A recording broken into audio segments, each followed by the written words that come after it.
अस्सलाम वालेकुम नाजरीन, मैं हूं मोहम्मद अफसार अब्बासी और आप देख रहे हैं आपका अपना चैनल वर्चुअल लर्निंग सिस्टम। आइए स्टार्ट करते हैं।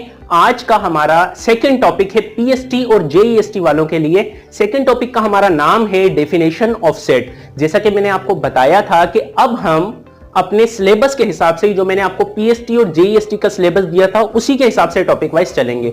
आज हमारा सेकंड टॉपिक है। सेकंड टॉपिक का नाम है डेफिनेशन ऑफ सेट। तो सबसे पहले जानते हैं कि सेट हम मैथमेटिक्स में किसे कहते हैं। सेट हम कहते हैं it is a well defined collection of distinct objects. Set हम कहते हैं कि वेल डिफाइंड कलेक्शन हो अलग अलग ऑब्जेक्ट्स का। वेल डिफाइंड चीज आपको पता है। देखें, अगर मैं कहता हूं कि आपने किसी चीज को डिफाइन करना है, इट मींस कि वो डिफाइन नहीं है, उसकी आपने वजाहत करनी है। वेल डिफाइंड चीज का मतलब यह है कि कोई चीज जो पहले से वाजे हो, जिस चीज का आपको पहले से मालूम हो, उसे आप कहते हो वेल डिफाइंड। वेल डिफाइंड चीज हो और कलेक्शन हो ऑफ डिस्टिंक्ट। डिस्टिंक्ट का मतलब यह है जो चीज अलग अलग हो, सेम ना हो। अलग अलग चीजें आपस में कलेक्ट हो जाएं, मिल जाएं और उन चीजों का आपको पहले से मालूम हो, वो आपकी क्या कहलाएंगी? वो कहलाएंगी सेट। और वो जो ऑब्जेक्ट्स होंगे जो आपस में मिलेंगे, अलग अलग ऑब्जेक्ट्स, उसको हम, जो सेट के अंदर चीज आएगी, उसको आप कहेंगे एलिमेंट्स या फिर मेंबर्स। ये एग्जांपल मैंने लिखी है। अब इसको हम समझते हैं थोड़ा सा कि वो चीज जो अलग मतलब वेल डिफाइन हो और अलग अलग ऑब्जेक्ट्स को हम क्या कहेंगे? सेट कहेंगे। कि सेट की डेफिनेशन है वेल डिफाइंड कलेक्शन हो अलग अलग ऑब्जेक्ट्स की, तो वो आपका बन जाएगा सेट। यानी बहुत सारी चीजें आपस में मिल जाएं तो वो एक सेट बन जाता है। वो किसी भी चीज का सेट हो सकता है, जैसे एक मार्कर है, एक बोर्ड है, ये दो चीजें मिलके भी एक सेट बन गई। बस ये है कि अलग अलग चीजें, जैसे मार्कर अलग है और बोर्ड अलग है, ये दोनों चीज मिलके एक सेट बन गया। अब यहां पे नंबर्स के अंदर अगर हम देखें तो आपके पास है x is equal to bracket 5, 10, 15। ये तीन नंबर्स हैं और ये आपस में मिल के एक सेट बन गए। देखिए 5 नंबर अलग है, 10 अलग है, 15 अलग है। ये तीनों नंबर्स अलग हैं, ये आपस में कलेक्ट हुए, मिलकर ये आपका बन गया सेट। अब ये 5, 10 और 15, ये जो ऑब्जेक्ट्स थे, ये जो चीजें हैं, ये आपके कहलाएंगे एलिमेंट्स या फिर मेंबर ऑफ सेट। दोनों नाम इसी के हैं। एलिमेंट्स भी कह सकते हैं इन्हें आप, और मेंबर्स भी कह सकते हो। सेकंड में है m इज इक्वल टू 2021, यानी 2021 आपका चल रहा है। तो अब 2021 2021, क्या ये सेट है? जी नहीं, ये सेट नहीं है। इस वजह से ये वाजे आपको हो जाए कि कौन सा सेट होता है कौन सा नहीं। इस वजह से मैंने ये एग्जांपल लिखी थी। ये आपका सेट है, ये आपका सेट नहीं है। ना होने की वजह आप समझ ही गए होंगे। यहां पे 2 दो दफा रिपीट हो रहा है और डिस्टिंक्ट नहीं है। सेट की डेफिनेशन क्या है? कि डिस्टिंक्ट ऑब्जेक्ट हो, अलग अलग हो। अगर रिपीट होगा तो वो सेट नहीं होगा। इसी तरीके से ये सवाल आपके पेपर में हो भी सकता है कि यही सवाल आपके पास पेपर में आ जाए। तो ये सेट नहीं है और ये आपका सेट है। आई होप आपको अच्छे से समझ में आ गया होगा। अब आपके पास है properties of set. Properties of set के अंदर पहली प्रॉपर्टी सेट की ये कहती है कि आप सेट को डिनोट करेंगे कैपिटल अल्फाबेट से या कैपिटल लेटर से। कोई भी इंग्लिश में 26 अल्फाबेट से आप किसी से भी डिनोट कर सकते हो, मगर शर्त यह है कि जो लेटर या अल्फाबेट हो वो आपका क्या होना चाहिए? वो होना चाहिए कैपिटल। जैसे मैंने यहां पे लिखा है ए यहां पे कैपिटल है, स्मॉल ए। अगर मैं फॉर एग्जांपल इस तरीके से इसे छोटा ए लिखता हूं तो मैं सेट को कभी भी डिनोट नहीं करूंगा, यह आपका हो जाएगा गलत। ठीक है, तो आप यहीं से समझ गए होंगे कि जैसे मैंने यहां पे x, बड़े x से डिनोट किया था इस सेट को, यहां पे बड़े M से डिनोट किया था सेट को, तो ये आपका सेट है। और बाकी ये वाला आपका, अगर मैं छोटे a से करना चाहूं तो वो सेट नहीं होगा कभी भी। फर्स्ट प्रॉपर्टी है। सेकंड प्रॉपर्टी ये कहती है एनक्लोज्ड बाय कर्ली ब्रैकेट्स। आप इसको जब भी सेट को बंद करेंगे इस ब्रैकेट से क्लोज करेंगे और कोई भी आपकी ब्रैकेट यूज नहीं होगी, यही वाली ब्रैकेट होगी। ये है आपकी कर्ली ब्रैकेट, इसको आप कहते हो कर्ली ब्रैकेट। तीसरी प्रॉपर्टी ये कहती है कि सेपरेटेड बाय कॉमास। आप कभी भी सेट के अंदर जो ऑब्जेक्ट्स होंगे उनको एनक्लोज्ड जो करोगे, यानी उनके अंदर जो स्पेस दोगे वो किससे दोगे? कॉमा से। जैसे कि ये मैंने कॉमा से स्पेस दिए हैं। तो ये 3 बेसिक प्रॉपर्टीज हैं सेट की, जिसके ऊपर आप अमल करेंगे तो आपका सेट बन जाएगा। जी तो नाजरीन, आगे ही मैंने कुछ क्वेश्चंस लिखे हैं जो आपकी ही किताब से STBB की क्लास 6, 7, 8 की बुक से ये मैंने क्वेश्चंस लिए हैं कुछ, और एक या दो क्वेश्चंस मैंने अपनी तरफ से ऐड किए जो कि मोस्ट इंपॉर्टेंट आपके क्वेश्चंस हैं और आपके टेस्ट में भी आ सकते हैं। ये सेट के ऊपर सवाल है, ये आपने बताना है कि कौन सा सेट है और कौन सा सेट नहीं है, ताकि आपको ये चीज कंफर्म हो जाए कि आप आइडेंटिफाई सेट को कर भी सक रहे हैं या फिर नहीं। तो आइए सवाल पढ़ते हैं। पहला सवाल है collection of the names of presidents of Pakistan, यानी कलेक्शन नाम, वो नाम जो कि आपके प्रेसिडेंट गुजर चुके हैं पाकिस्तान के, उनकी कलेक्शन अगर हम बनाएं तो क्या ये सेट बन सकता है? बिल्कुल बन सकता है। देखिए अगर हम प्रेसिडेंट एक का नाम लिखते हैं, दूसरे का लिखते हैं, तीसरे का लिखते हैं, यानी अलग अलग सारे प्रेसिडेंट्स आएंगे, तो इसका मतलब यह है कि उनकी जो कलेक्शन बनेगी तो वो सेट हो सकता है। यस, ये सेट हो सकता है, ये सेट है, इसको मैंने टिक कर दिया, ये सेट है।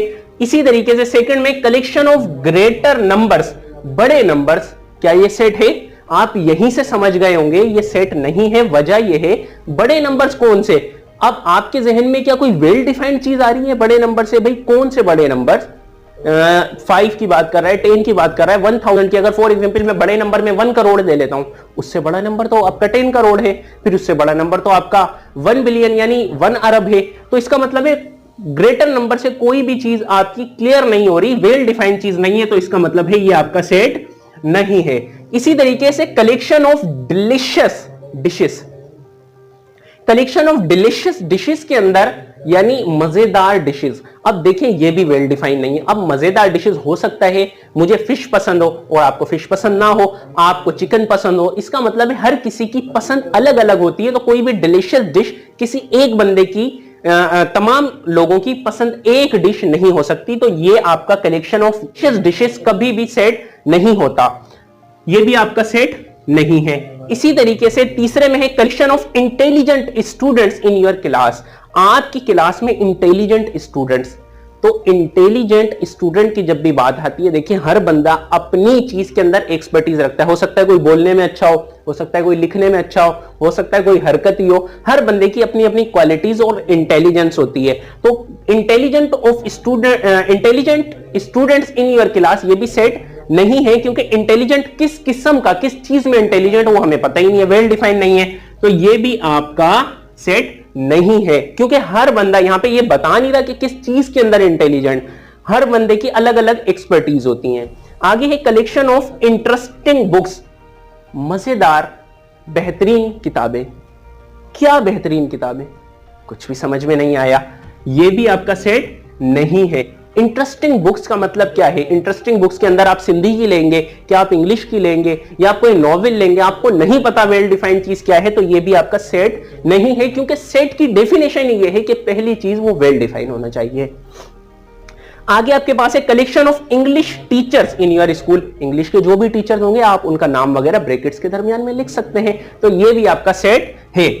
चाहे वो 3 टीचर हो, 4 हो, 50 हो, 100 हो, आप जिस चीज को काउंट कर सको, कलेक्शन यानी वेल डिफाइंड चीज हो, तो आप उसको क्या सेट कह सकते हैं कि वो सेट होगा। मगर ये आपका सेट जैसे ये चारों आपके सेट नहीं है। फर्स्ट और लास्ट वाला यानी फर्स्ट और आपका 6 नंबर का ये सिर्फ और सिर्फ आपके सेट है। यहां पे आपकी आसानी के लिए एक चीज आपको बता देता हूं, हमेशा याद रखिएगा, जब भी इंटरेस्ट की या कोई फेवरेट चीज की बात आती है, जैसे आपकी यहां पे बात आई इंटरेस्ट की, यहां पे आपकी बात आई फेवरेट की, यानी फेवरेट या फिर डिलीशियस डिशेस, तो यहां पे जब भी इस किस्म की फेवरेट की या इंटरेस्ट की बात आए तो वो कभी भी सेट नहीं होगा, क्योंकि इस किस्म की चीजें आपकी सेट नहीं बनती, ये सेट के अंदर ही आती हैं कि भाई आप इन्हें सेट नहीं कहेंगे। इंटरेस्टिंग चीजें हो और फेवरेट चीजें हो वो सेट नहीं कहलाएंगी। यहां पे लास्ट में मैंने एक पॉइंट लिखा है, in 19th century George Cantor gave the concept of set, यानी सेट का जो सबसे पहले कॉन्सेप्ट पेश किया था वो किया था जॉर्ज केंटर ने। ये एक मैथमेटिशियन था और ये सवाल आ चुका है कि सेट का कॉन्सेप्ट किसने पेश किया था, तो याद रखिएगा मैथमेटिशियन का नाम है जॉर्ज केंटर।